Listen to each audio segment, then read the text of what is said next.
At mga ka-PNN, alamin natin ang mga lagay ng panahon mula kay Patrolwoman Pe Octaviano.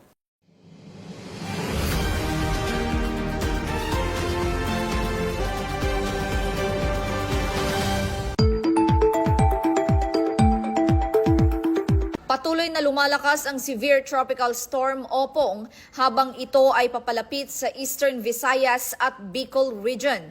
Huling namataan ito sa layong 335 km per hour ng silangan ng Eastern Samar. Taglay ng malakas na hangin na 110 km per hour at bugso na 135 km per hour. Nakataas na sa signal number 2 ang ilang bahagi ng Bicol at Eastern Visayas. Inaasahang maglalandfall bukas sa Bicol at inaasahang tatawid ito ng Southern Luzon bago lumabas ng bansa sa Sabado.